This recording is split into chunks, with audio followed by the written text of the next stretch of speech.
Good morning, good afternoon, whatever time of day it is for you. Sally D here. I am very disappointed in myself. Well, let's put it this way. Fly Lady would be very disappointed in me. And she'd probably tell me to not tell anybody that I'm a follower of hers because I'm such a disappointment. But I have to get this kitchen readied up, and I thought I'd touch base with you guys.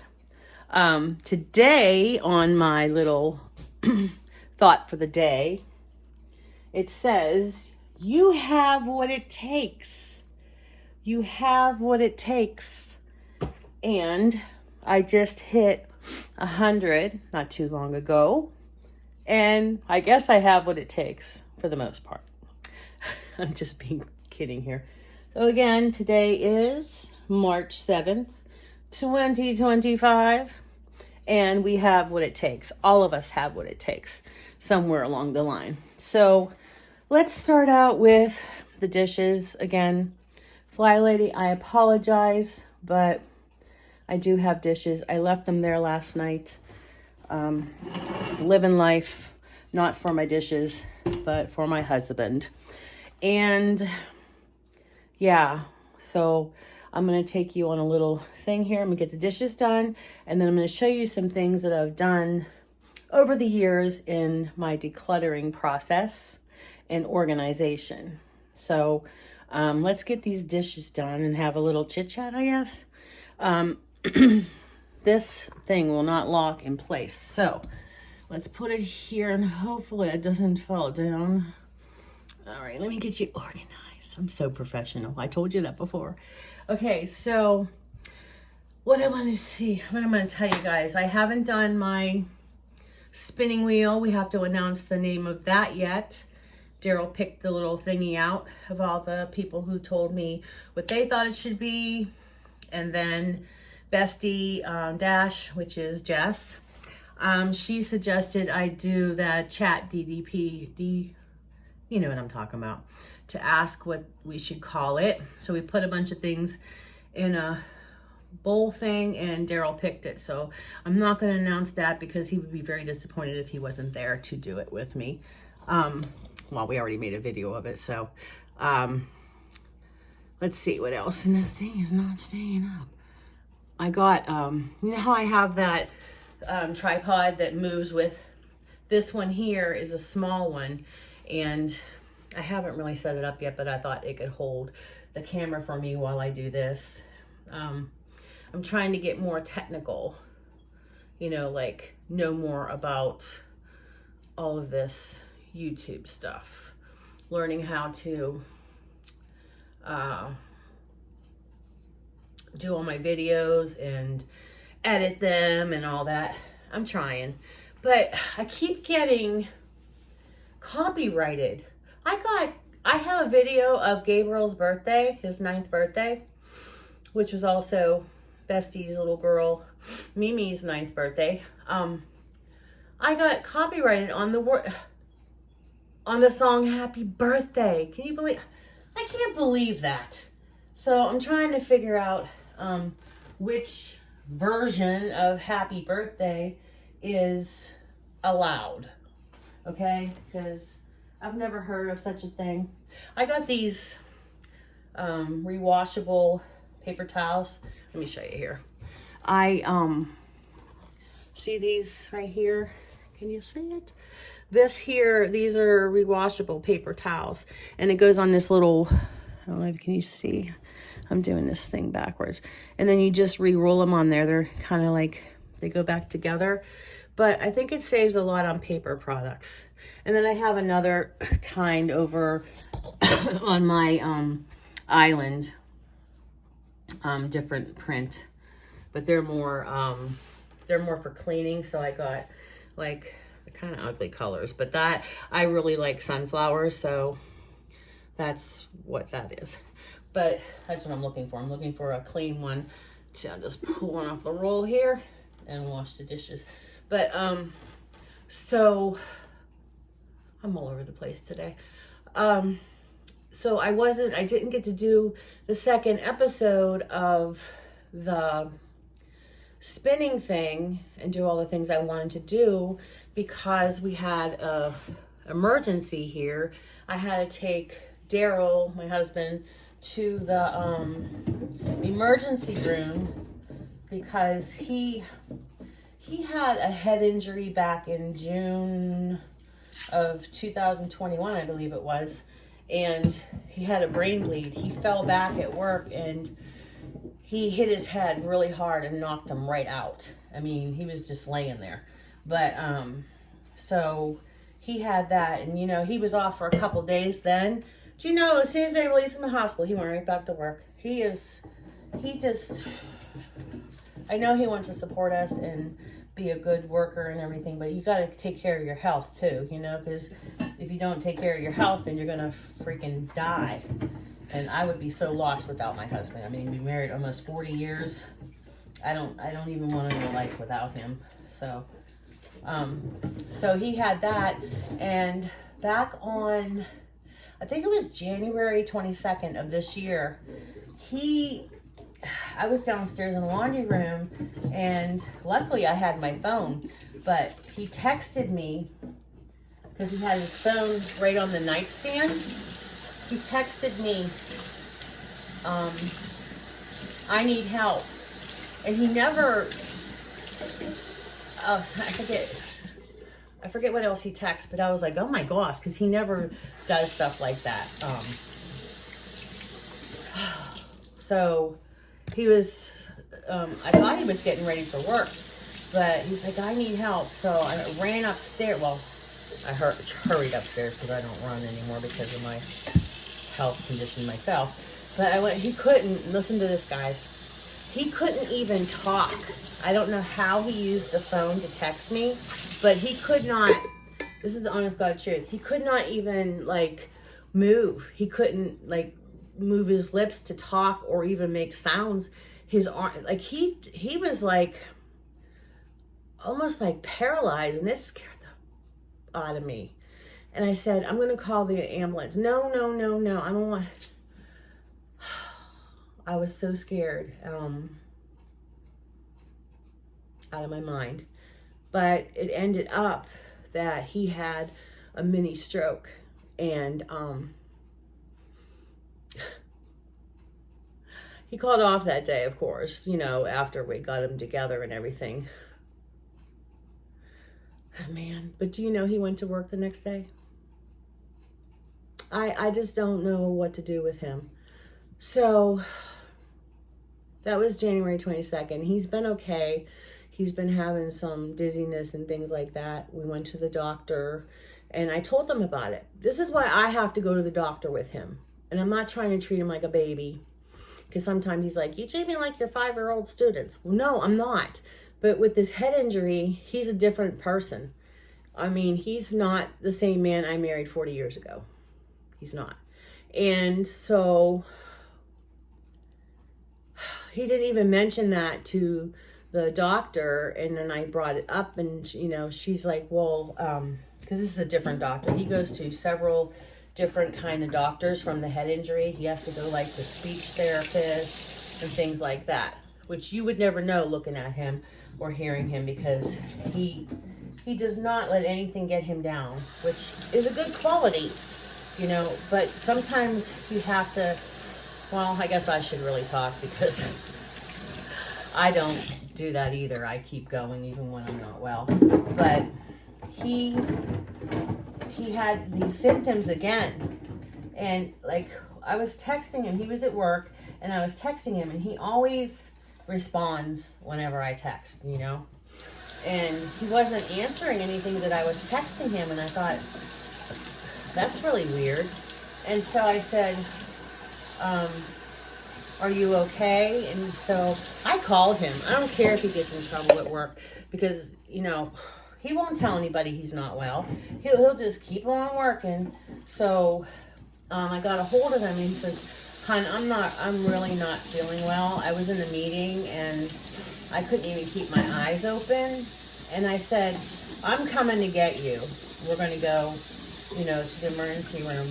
and get you checked out. And he's like, whoa. And then when he finally agreed, I'm sorry, this thing that dices the onions, it's a, you know what, biatch, to clean, and I'm a freaking clean freak. I have to have everything perfectly clean because I don't want any mold or anything growing on it. So anyway, I get him home. He wanted to get a shower, so I took him home. He got a shower and had to stay, like, you know, make sure he didn't fall or anything. And at the same time, I'm telling you guys, it's hard. This is so hard with him. The refrigerator guy was coming to fix the refrigerator, and he's been here several times because he just can't seem to get the right part. And then he has to come back. But anyway, the refrigerator guy's here. So after the refrigerator guy left, then we went to the emergency room. By this time, it's like freaking 2 o'clock in the afternoon. Almost 2 o'clock. Guys, I mean, if he would have stroked that, I just, like, the thing is, I know some of you are probably saying, well, why didn't you just take him? Because he, like I said, he's not the same. He used to be real easygoing and everything, because I don't want to upset him and get in an argument with him and make it all worse. So it seemed like he was doing okay. I was driving, so I went with his plan. So everything turned out with that. But we were at the hospital freaking 9 hours. 9 hours. We didn't get home till nighttime. And that was the same day that it was finally like 72 here in Pittsburgh. And we spent it all in the hospital. But they did all these tests on him. They did a CT scan. They did blood work. I can't remember what else they did. But and then he told them that he had a headache. He never told me that. And my son Matthew gets really upset because I tell him, you know, his dad doesn't tell me stuff. And you guys need to get on a better communication level. Excuse me, I'm communicating. He's the one who's not communicating. I know we sound like little kids. No, he did it. No, he did it. But he's not communicating with me and telling me what is what with him, you know, so I can do something about it. And he's just been scaring the heck out of me. Like I said, he's just not the same person I married, and I'm trying to adjust to it because I'm used to one personality, you know, all these years of a husband, and now I have a different one. So, yeah, that's what we're doing. We're trying to figure out what's with his head. So anyway, he did say, he told them that he had a headache, and I'm like, you have a headache? And he said, yeah, it's really, really bad. And I was like, okay. So they gave him a migraine cocktail. And that kind of put him to sleep. They didn't even have a room for us. When they finally took us back after 7 hours, they finally took us back, and we think we're going to get like a little emergency room thing. And they had him laying in the freaking hallway. He was in the hallway laying on a gurney cot thing. And everybody walking by back and forth, and there he is. And he was like, and I said, you know what? I'm just going to let him snore like that because, you know, these people have us in a freaking hallway. You know, you get all excited that you're finally going to be seen. We're there for another couple hours before a doctor even saw us. I mean, like the nurse came and took vitals, and then the other little girl came and took his blood work and everything. But I'm thinking, okay, we're going to be moving along here, right? And we weren't moving along. We had to wait even longer. And they said that they had more than one doctor, which I only saw one doctor, maybe two. The one doctor was like a really, really old guy, like walking all creased over and stuff. Looks like he should really retire and enjoy the end of his life, but I'm not being sarcastic, I'm just saying. So, I don't know, guys. I just don't know what's going to happen. We have to go to the, I call it the head doctor. It's the neurologist, neurosurgeon, something.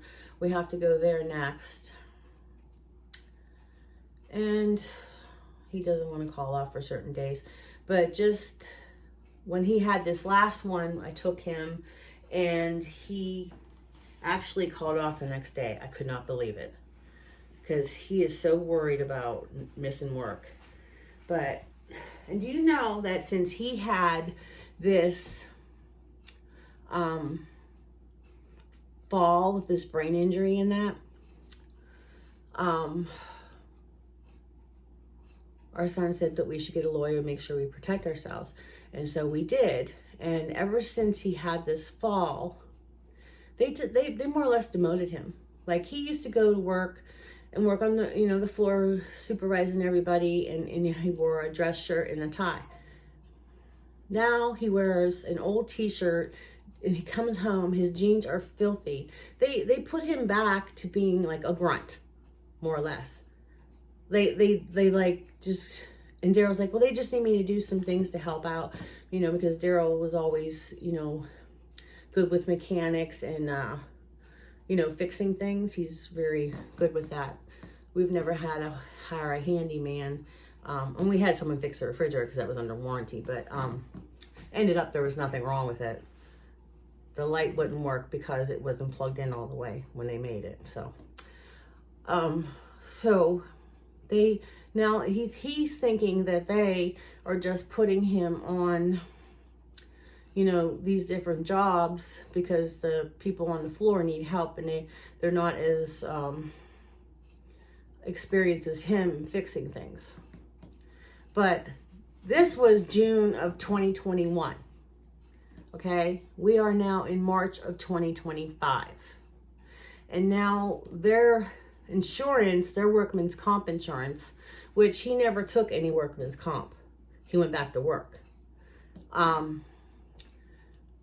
The workman's comp insurance doesn't carry this company anymore that Daryl works for.